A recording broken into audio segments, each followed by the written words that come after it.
Hello আসসালামু আলাইকুম guys, কেমন আছেন আপনারা সবাই? আশা করি অনেক বেশি ভালো আছেন। আমি খুবই দুঃখিত এত লেট করে ভিডিও আনার জন্য। আজকে আবারও আমরা চলে আসছি বিগিনিং আফটার দি এন্ড এর আরেকটি পর্ব নিয়ে। তো চলেন ভিডিওটি শুরু করা যাক। এপিসোডের শুরুতেই আমরা আর্থারের পাস্ট লাইফ দেখতে পাই। পাস্ট লাইফে আর্থার একটি কিং ছিল যার নাম ছিল গ্রে, এবং কিং গ্রের কাছে সবকিছুই ছিল যা একটা মানুষ চেয়ে থাকে। কিন্তু তারপরেও আর্থার তার পাস্ট লাইফ থেকে তার প্রেজেন্ট লাইফকে বেশি মিস করতে থাকে, এবং একটু পরেই আমরা দেখতে পাই আর্থার এখনো বেঁচে আছে। আর্থারের জ্ঞান ফেরার পরে সে ভাবতে থাকে যে এত উঁচু থেকে পড়ার পরেও সে কিভাবে বেঁচে আছে। এরপর সে তার থেকে একটু দূরেই সে ডাকাতের ম্যাগের ডেড বডি দেখতে পায়। কিছুক্ষণ শুয়ে থাকার পরে আর্থার তার পাশে কিছু খাবার পড়ে থাকতে থাকে। হয়তো এগুলো সেই ম্যাগের কাছেই ছিল।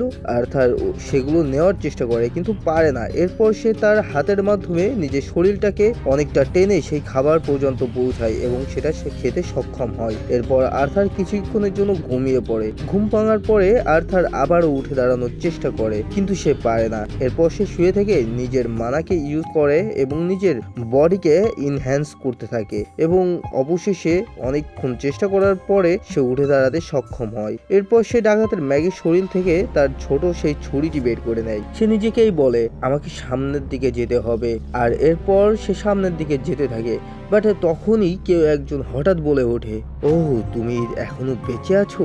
আর্থার তখন ভয়ে একটি গাছের পেছনে গিয়ে লুকিয়ে পড়ে এবং ভাবতে থাকে কথাটা কি সেই ডাকাতের ম্যাগ বললো? সে কি এখনো মারা যায়নি? কারণ আর্থারের আশেপাশে তো আর কেউই ছিল না। এরপর আর্থার অনেক ভয়ে ভয়ে সেটা ডাকাতের ডেড বডির কাছে পৌঁছায়। এটা কনফার্ম করতে চাই যে ডাকাতের ম্যাগটা আসলে মারা গিয়েছে নাকি জীবিত আছে। কিন্তু তখন আবারও কেউ একজন বলে ওই ম্যাগটা এখন মারা গিয়েছে। যা শুনে আর্থার অনেকটা স্বস্তি পায়, বাট পরক্ষণেই সে এটা ভাবে যে কথাটা তাহলে কে বললো। আর্থার তখন তার চাকুটি বের করে বলে তুমি কে? তুমি কি আমাকে বাঁচিয়েছো? আওয়াজটা তখন উত্তরে বলে হ্যাঁ, আমিই তোমাকে বাঁচিয়েছি, আর আমি কে সেটা জানার জন্য তোমাকে সেখানে আসতে হবে যেখানে আমি থাকি। আর্থার তখন আওয়াজকে জিজ্ঞাসা করে আমি তোমাকে খুঁজে বের করবো কেন? আওয়াজটি উত্তরে বলে কারণ এখানে একমাত্র আমিই আছি যে তোমাকে এখান থেকে বের করে তোমার বাসা পর্যন্ত পৌঁছে দিতে পারে। আর্থার তখন আর্থারের মা বাবার কথা মনে করে এবং কিছুক্ষণ চিন্তা করার পরে সে রাজি হয়ে যায়। সে তখন সেই আওয়াজের কাছে নিজেকে পৌঁছানোর জন্য সাহায্য চায়। আওয়াজটি তখন তাকে সাহায্য করার জন্য রেডি হয়ে যায় এবং তার পাওয়ার ইউজ করে আর্থারকে তার লোকেশন দিয়ে যায়, যেটা ছিল একটা গুহার মতো জায়গা। আওয়াজটি আর্থারকে তখনই বের হয়ে যেতে বলে কারণ রাতের সময় এই জঙ্গলে চলাফেরা করাটা খুবই বিপজ্জনক হতে পারে আর্থারের জন্য, এবং আর্থারও বের হয়ে যায় তার গন্তব্যের উদ্দেশ্যে। আমরা দেখতে পাই আর্থার কখনো গিরিখাত, কখনো গহীন জঙ্গল এবং কখনো ছোট ছোট টিলা পার হতে থাকে, এবং আর্থার যেতে যেতে একটি নদীর কাছে পৌঁছায় এবং সঙ্গে সঙ্গেই তার জামা কাপড় খুলে সেই নদীতে লাফ মারে। আর্থার কিছুক্ষণ পানিতে গোসল করে এবং নিজের জামা কাপড়গুলো ধুয়ে আবারও নিজের গন্তব্যের উদ্দেশ্যে বের হয়ে যায়। খাবারের জন্য সে নদীর পার ধরেই সামনের দিকে হাঁটতে থাকে। যেতে যেতে সন্ধ্যা হয়ে যায়, বাট আর্থার আবারও নিজের পরিবারের কথা মনে করে এবং সামনের দিকে এগিয়ে যায়। অবশেষে আর্থার সেই আওয়াজের দেখানো টিলার কাছে পৌঁছায়। আর্থার তখন ওখানে একটা শিকড় ধরে এবং হ্যান্ডশেকের মতো করে বলে তোমার সঙ্গে দেখা হয়ে ভালো লাগলো। আর্থার এখানে ওই টিলাটাকেই আর কি সে আওয়াজ মনে করে, বাট তখন আওয়াজটি জানায় এটা সে না। গুহার ভেতরে যাওয়ার পরে আর্থার তাকে দেখতে পারবে। আর্থার তখন সেই গুহার মধ্যে অনেক ভয়ে ভয়ে ঢুকতে থাকে। আর্থার সেখান থেকে একটি উজ্জ্বল নীল আলো দেখতে পায়, আর সেটিকে ফলো করতে করতে আর্থার ভুলে একটি ছোট পাথরের উপরে পা দিয়ে দেয় এবং স্লিপ করে নিচের দিকে পড়তে থাকে, এবং পড়তে পড়তে সে অন্যরকম একটি জায়গায় পৌঁছে যায়। আর্থার উঠে সামনের দিকে তাকিয়ে কিছু একটা দেখে এবং ভয়ে আবার পড়ে যায়, এবং আমরা দেখতে পাই আর্থারের সামনে একটি মনস্টার দাঁড়িয়ে আছে। ওই আওয়াজটা আসলে এই মনস্টারটার কাছ থেকে আসছিল। মনস্টারটি তখন আর্থারকে বলে তাহলে অবশেষে আমাদের দেখা হয়ে গেল।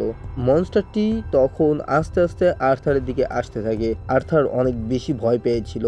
মনস্টারটি আর্থারের সামনে এসে বলে মুখ বন্ধ করো, না হলে তোমার মুখের মধ্যে মাছি ঢুকে যাবে। এরপর মনস্টারটি আর্থারের দিকে হাত বাড়িয়ে দেয় এবং বলে তোমাকে তোমার বাসায় পৌঁছে দেওয়ার মতো যথেষ্ট স্ট্রং ডাইমেনশনাল রিফট ওপেন করতে আমার কিছুটা সময় লাগবে। এখানে কিছু স্পেশাল প্ল্যান্টস আছে যেগুলো তোমার ক্ষত ঠিক করতে সাহায্য করবে। আর্থার তখন মনস্টারটিকে থ্যাঙ্কস জানায় এবং সেই স্পেশাল প্ল্যান্টসগুলো দেখতে থাকে। তখনই পেছন থেকে সেই মনস্টারটি আর্থারকে একটু খোঁচা দিয়ে বলে এই ফলগুলো খাওয়া যায় কিন্তু।